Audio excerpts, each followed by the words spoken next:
हा ना मोना. आणि अगं सध्या मला पण जास्त काही करता येणं झालं. भाऊजींना असं वाटतंय की अमोलसाठी अपर्णा बरोबर एकत्र राहिले तर त्यांना लवकर निर्णय घेता येईल, पण तसं नाहीये मोना. अगं अमोलसाठी एकत्र राहिले तरी हे कळत नाहीये भाऊजींना की त्यांचा भूतकाळ सुद्धा त्यांच्याबरोबर असणार. हा, हे मात्र खरं आहे. आणि अर्जुन भाऊजी मागचं सगळं सोडून पुढे जाणाऱ्यातले नाहीये. आणि अशा माणसाच्या आयुष्यात भूतकाळातल्या गोष्टी कधी ना कधी वर येऊन त्रास देतातच. तुम्ही कोणत्या गोष्टीबद्दल बोलताय रुपाली ताई? अगं अपर्णाने भाऊजींच्या विरोधात जाऊन सरकारांना वाचवलं होतं. ही गोष्ट पुसता येणार आहे का? हा, हे खरं आहे तुमचं. आपल्याला फक्त ही गोष्ट भाऊजींसमोर आणायची बस. वा रुपाली ताई. हो, म्हणजे सरकार आणि रुक्मिणी त्या येतील का इकडे? येणार, 100% येणार. आणि आज संध्याकाळीच येणार. एकदा का सरकार इकडे आले ना मग त्या अपर्णाला कळेल ही रुपाली काय काय करू शकते. पण रुपाली ताई, सरकार इकडे येणार असतील तर अर्जुन दादा तेव्हा इथे हवेत ना? असणार. भाऊजी सुद्धा इकडेच असणार. अगं मी कशासाठी आहे? हा बया, कसलं डोकं चालतंय हो तुमचं. मी किचन कट्ट्यावर बसून काम करत नाही ना तुझ्यासारखं.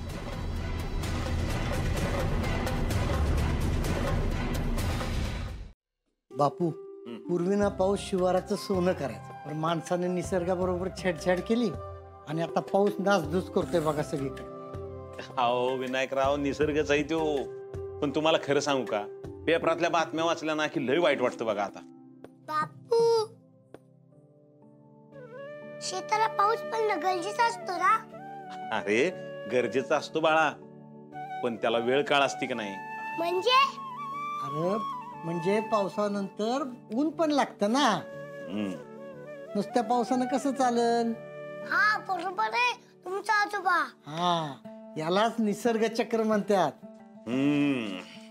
पण अहो छोटे सरकार, तुमची चित्र झाली का नाही पूर्ण करून? आम्हाला कधी दाखवणार? हो बापू, हे लास्ट आहे. मग जेवढी झाली तेवढी तरी दाखवा की आम्हाला. नाही बापू, मी सगळे चित्र सगळ्यांना एकत्र दाखवणार आहे. असं का बरं? अहो बापू, त्याला सगळ्यांच्या चेहऱ्यावरचा आनंद एकदम बघायचा असेल. हा बरोबर आहे बापू आजोबांचं. असं आहे का? वा वा काय काय काय काय कसली मैफिल रंगली आज नातू आजोबांची. तुम्ही आज लवकर आला? हा कदम, आज जरा एक सरप्राईज आहे कोणासाठी तरी. काय बाबा, काय सरप्राईज आहे? मी सांगते. अमोल बाळा, आज आपण सगळे पिक्चरला चाललोय.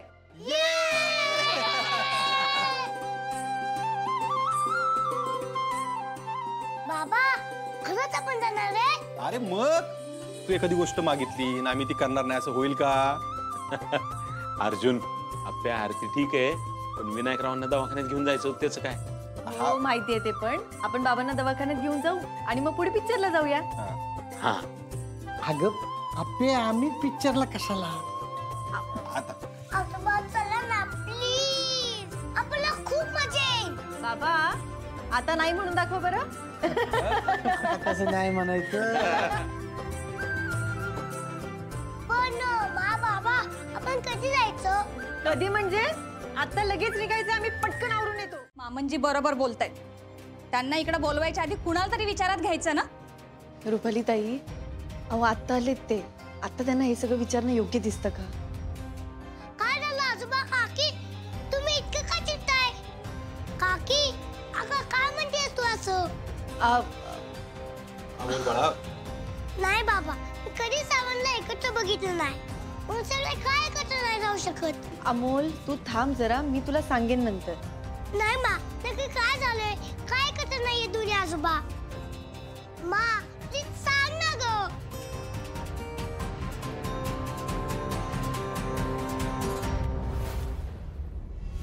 अपर्णा, लय हुशार आहेस ना तू. दे आता अमोलच्या प्रश्नांची उत्तर. हे सगळं बघून आजच वेगळं होतंय असं वाटतंय मला. अमोल तू शांत हो बरं. नाही मा, प्लीज सांग ना. अरे बाळा, लहान आहेस अजून तू. अशा सगळ्या गोष्टी नाही सांगता यायचं तुला. आजी, मग दुसरी आजी पण नाहीये. मग एवढं काय झालंय की तुम्ही दोन्ही आजोबा एकत्र नाही राहत? अहो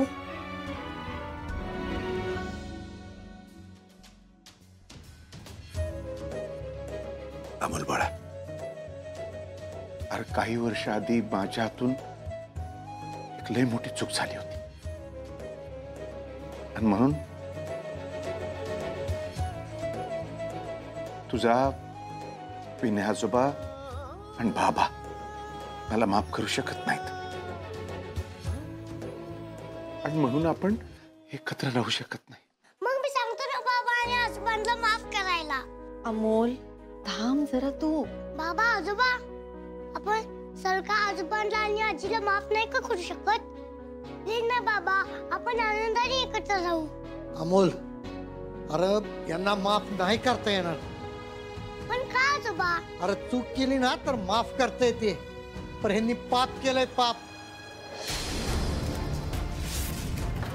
आणि पापाची शिक्षा माफ नाही होत, आयुष्यभर ते भोगायला लागते. विनायकराव, अहो तुम्ही शांत व्हा बरं, तब्येतीसाठी चांगलं नाहीये ते. म्हणजे मग तुमच्या सर्वांबरोबर एकत्र नाही राहायला मिळणार का? अमोल बाळा, तू दुसरं काही माग, फक्त तू असं वागतो बाबा, मला नाही आवडते.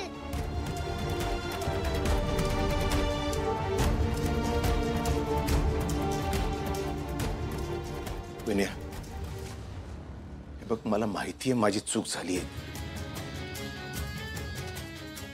अरे पण त्याची शिक्षा या पोराला कशा पाहिजे आहे? त्याची काय चूक आहे?